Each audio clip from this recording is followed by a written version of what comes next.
ጤና ይስጥልን ውድ ኢትዮ ከረንት ዩቲዩብ ገጽ ተከታዮችና አድማጮች እንደምን አላችሁ? ለዕለቱ የተመራረጡን አርዕስተ ዜና ወደ እናንተ ይዘን ቀርበናል። መቀሌ ከተማ አዲስ ነገር አጋጥሟል ሲሉ ነዋሪዎች ተናገሩ። የህዝባዊ ወያኔ ሓርነት ትግራይ ህወሓት ጽሕፈት በር ላይ ዲሽቃና ሞተር በታጠቁ ከፍተኛ ታጣቂዎች ዙሪያ ተከቧል ተብሏል። በዚህም ጉዳይ የዜና ትንታኔ አካተናል። ቆይታቸው የምትሰሙት ይሆናል። ከዚህም ጋር ተያይዞ የመቀሌ ዩኒቨርሲቲ ተማሪዎች ሙሉ በሙሉ መቀበል እንዳልቻሉ አስታውቀዋል። የመቀሌና ድግራት ዩኒቨርሲቲ በትግራይ ክልል አልፎ አልፎ የሚስተዋሉና የጸጥታ ስጋት ተያያዥ ገፊ ምክንያቶች ትምህርት ሚኒስቴር በ2018 ዓ.ም የመደበላቸውን የተማሪ ቁጥር ሙሉ በሙሉ መቀበል አለመቻሉን አስታውቋል። ለዚህ ምክንያት የሆነው ደግሞ እያንዳንዶቹ ተማሪዎች ከአዲስ አበባ ዩኒቨርሲቲ ከፍለው መማር የሚችሉ ሲሆን እንዲሁም አንዳንዶቹ ደግሞ በቤተሰብ ጫና ምክንያት ርቀው እንዳይሄዱ ስለሚደረግ ሊሆን ይችላል ሲሉ ጠቁመዋል። ዚህም ጥላት ሀገር የሆነችው ግብጽ በህዳሴው ግድብ በተመለከተ ከኢትዮጵያ ጋር ተጨማሪ ውይይት እንደማታደርግ አስታውቃለች። የውይይት በሩን ዘግቻለሁ ብትል ከኢትዮጵያ ጋር ከፍተኛ የሆነ ማስጠንቀቂያ ተሰጥቷታል። በዚህም ጉዳይ የዜና ትንታኔ ያካተናል። ቆይታቸው የምትሰሙት ይሆናል። እነዚህን የመሳሰሉ አርዕስተ ዜና ወደ እናንተ ይዘን ቀርበናል። ቤተሰብ ለመሆን ላይክ፣ ሼር፣ ሰብስክራይብ ማድረግዎን እንዳይረሱ። መቀሌ ከተማ አዲስ ነገር አጋጥሟል ሲሉ ነዋሪዎች ተናገሩ። የህዝባዊ ወያኔ ሓርነት ትግራይ ጽሕፈት ቤት በር ላይ ዲሽቃና ሞተር በታጠቁ ከፍተኛ ታጣቂዎች ዙሪያ ተከቧል ብለዋል። በትግራይ ክልል ጊዜያዊ አስተዳደር ቢሮ ዙሪያ ከወትሮ የተለየ ታጣቂዎች እንቅስቃሴ ይስተዋላል። ነዋሪዎች ምን ተፈጠረ በማለት ተደናግጠዋል። በድብቅ ወደ መቀሌ የገቡ የሻዕቢያ ከፍተኛ አመራሮች ከህወሓት ቡድን ጋር ስብሰባ ጀምረዋል ነው የሚሉት ጥቆማ ወጥተዋል። ጊዜያዊ አስተዳደሩ ፕሬዝዳንት ሌተናል ጄኔራል ታደሰ ወረደ ያሉበት ሁኔታ አይታወቅም ተብለዋል። ዞሮ ዞሮ መቀሌ ከተማ አደጋ አዲስ ነገር አጋጥሟል ሲሉ ነዋሪዎች ገልጸዋል። በዚህም ዛሬ ጠዋት ጀምሮ የጄኔራል ታደሰ ቢሮ በሞንጀሪኖ ታጣቂ አርሚ 31 መከበቡ ታውቋል። የህወሓት ቢሮ በአካባቢው በርካታ ታጣቂዎች ሰፍረዋል። በርካታ ታጣቂዎች ሰልፍ ይዘው ከተማው ሲንቀሳቀሱ ታይተዋል። ታጣቂዎች ብሬን፣ ላውንቸርና ድሽቃ የታጠቁ መሆናቸው የምትመለከቱት ቪዲዮ ያሳያል።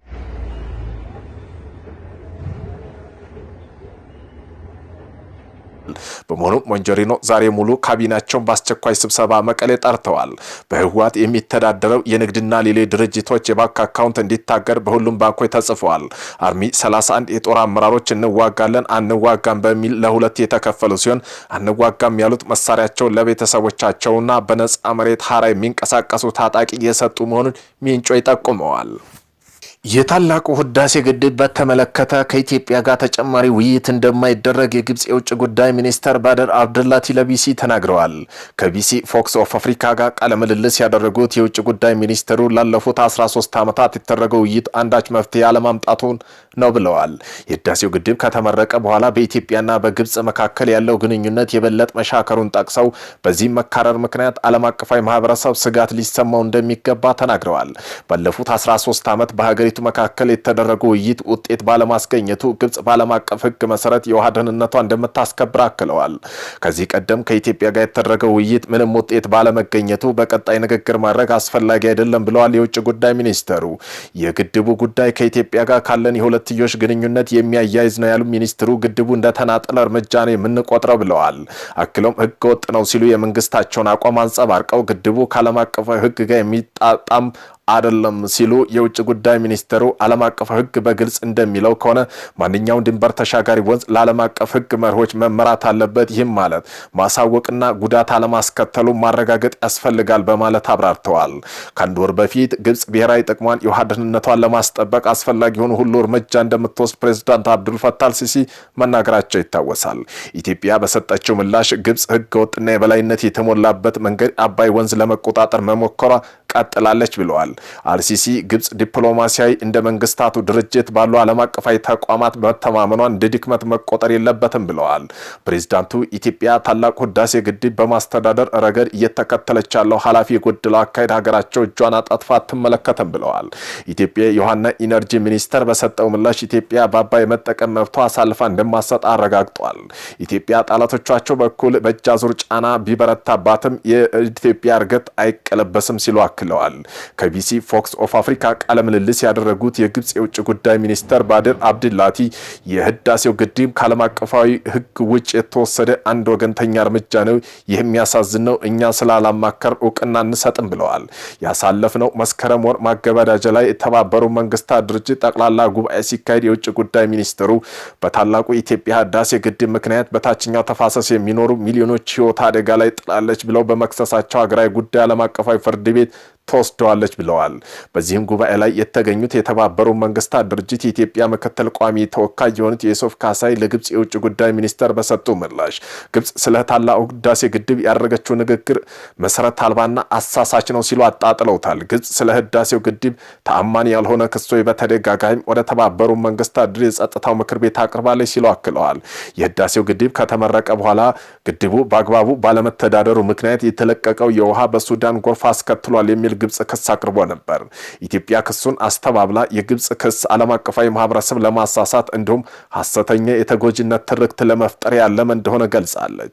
በመሆኑ ከግብጽ በተቃራኒ በሆኑት የታላቁ ህዳሴ ግድብ ባይኖር ኖሮ ላሉት ወራት ኢትዮጵያ ተደጋጋሚ ቦታዎች ያታየው ከፍተኛ ዝናብና ሱዳን ግብጽ ውስጥ በሰው ኃይልና በመሰረተ ልማት ላይ ታሪካዊ ውድመት ሊያመጣ ይችል እንደነበር የውሃ ኢነርጂ ሚኒስትር ገልጿል። 13 ዓመታት የቆየው ድርድር ግብጽ የውጭ ጉዳይ ሚኒስተር ምንም ስምነት ሳይደረስ 13 ዓመት በላይ ስንደራደር ቆይተናል። እኛ በቅን ልቦና ስንደራደር ስለነበር የሚያሳዝን ነው ብለዋል። አያይዘውም ሌላኛው ወገን ግን የሚያሳዝነው ሁኔታ ይህን የድርድር ጊዜ መሬት ላይ ያለው ሁኔታ ለመቀየር ተጠቅሞበታል ሲሉ ከሰዋል። የድርድሩ ሂደት ወደፊት ሊቀጥል የማይችልበት ነጥብ ላይ ደርሷል ብንል ከአንድ ዓመት በፊት በግልጽ አሳውቀናል በማለት ቀጣይ የሚካሄዱ ውይይቶች እንደማይሉ ተናግረዋል። አሁን ላይ በግብጽና በኢትዮጵያ መካከል ያለው ግንኙነት ባለበት ቆሟል ያሉት ሚኒስትሩ ግድቡ ጉዳት የሚያደርስብን ከሆነ ዓለም አቀፍ ሕግ መሰረት ብሔራዊ ጥቅማችንና የውሃ ደህንነታችን የመጠበቅ ሙሉ መብታችንን እንጠቀማለን ብለዋል። ባለፈው ጥቅምት አጋማሽ ላይ ለመጀመሪያ ጊዜ በተካሄደው የአውሮፓ ህብረትና ግብጽ ጉባኤ በኋላ በወጣው መግለጫ አውሮፓ ህብረት ግብጽ ካለባት የውሃ እጥረት የተነሳ በናይል ወንዝ ላይ ከፍተኛ መጠን ጥገኛ መሆኗን እንደሚያስገነዝብም ጠቅሷል። የግብጽ የውሃ ደህንነት ዓለም አቀፍ ሕግን ማክበር በተመለከተ በካይሮ ያለው ድጋፍ የገለጸው የአውሮፓ ህብረት ይህ አቋም ኢትዮጵያ ግድብ እንደሚያካትት አስታውቋል። በብራዚልስ የሚገኝ የኢትዮጵያ ኤምባሲ አውሮፓ ህብረት ከግብጽ ጋር በመሆን በካይሮ አባይ ወንዝ ላይ የምታሳየው የቅኝ ግዛትና ብቸኛ ተቆጣጣሪነት መብት የሚያስተጋባ መግለጫ አውጥቷል በማለት መውቀሱ ይታወሳል።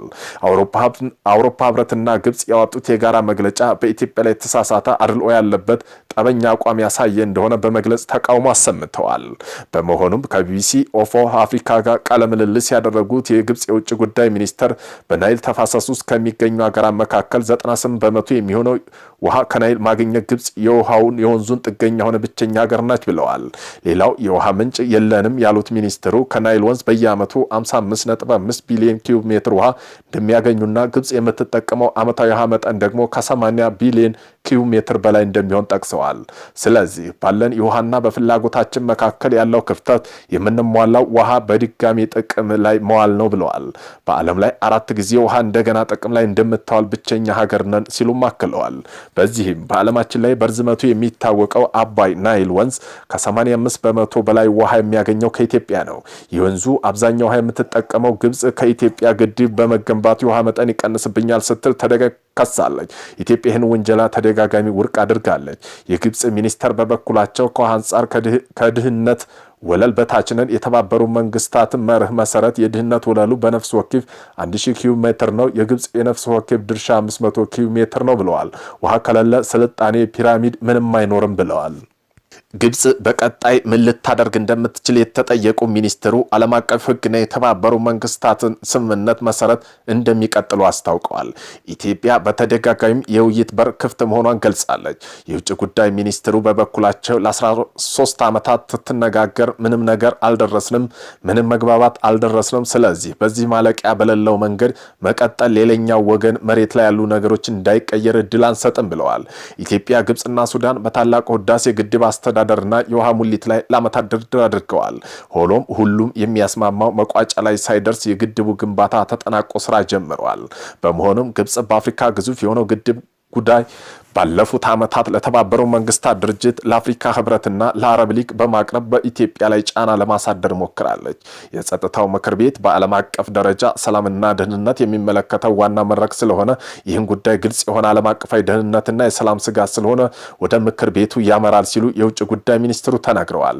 ከዚህ ቀደም የካቲት 2020 ፕሬዝዳንት ዶናልድ ትራምፕ በዓለም ባንክና አሜሪካ ግምጃ ቤት ሽምግልና ከስምምነት ተደርሶ እንደነበር በመጥቀስ ግብጽ ብትስማማም ኢትዮጵያ ለመፈረም ሳትስማማ ቀርታለች ብለዋል። ስምምነቱ ለኛ የሚስማማ አልነበረም፣ ነገር ግን ለግብጽ፣ ለሱዳን፣ ለኢትዮጵያ የተሻለ አማራጭ ነበር። በወቅቱ የውጭ ጉዳይ ሚኒስትሩ ለፊርማ ዋና ዋሽንግተን ዲሲ አቅንተው የነበረ ሲሆን የሚያሳዝን ሁኔታ ነው ግን ኢትዮጵያው ሚኒስትር አልተገኙም ሲሉ ወቅሰዋል። ግብጽ ከሶማሌ ጋር በማሰማራቷ ኢትዮጵያን ያሰጋታል። በመሆኑም በኢትዮጵያና በግብጽ መካከል ያለው ውጥረት ሲባባስ፣ በአንጻሩ በሶማሌና በግብጽ መካከል ያለው ግንኙነት መጠናከሩ ይታወቃል። ሁለቱ ሀገራት መካከል የተፈረመ ወታደራዊ ስምምነት ተግባራዊ የሆነ የግብጽ ሁለት ወታደራዊ አውሮፕላን በሶማሌ ዋና ከተማ ሞቃዲሾ የጦር ጄኔራሎችና መሳሪያ ይዘው ማረፋቸው ይታወሳል። የግብጽ ጦር በሶማሌ መሬት መስፈሩ በኢትዮጵያ ዘንድም በጎ አልታየም። ግብጽ በበኩሏ የሶማሌ አፍሪካ ህብረት ሽግግር ተልዕኮ አትሚስ የሚተካው አዲስ የሰላም አስከባሪ ተልዕኮ ውስጥ በተለያዩ ጊዜያት የሚሰማሩ 10 ሺህ ወታደሮች ለማሰማራት እቅድ መያዟን አስታውቃለች። የግብጽ ሰራዊት በሶማሌ መሰማራት ከኢትዮጵያ ጋር ካለው ውጥረት ጋር የሚገናኝ ስለመሆኑ ከቢቢሲ ፎክስ ኦፍ አፍሪካ የተጠየቁት የግብጽ የውጭ ጉዳይ ሚኒስትር ባደር አብድላቲ የማይመሳሰሉ ነገሮች መቀላቀል ነው ሲሉ ምላሽ ሰጥተዋል። ሶማሊያ አሸባሪዎችን እንድታሸንፍ ለመርዳት በአፍሪካ ህብረት ተልዕኮ ውስጥ እየተሳተፉ ነው።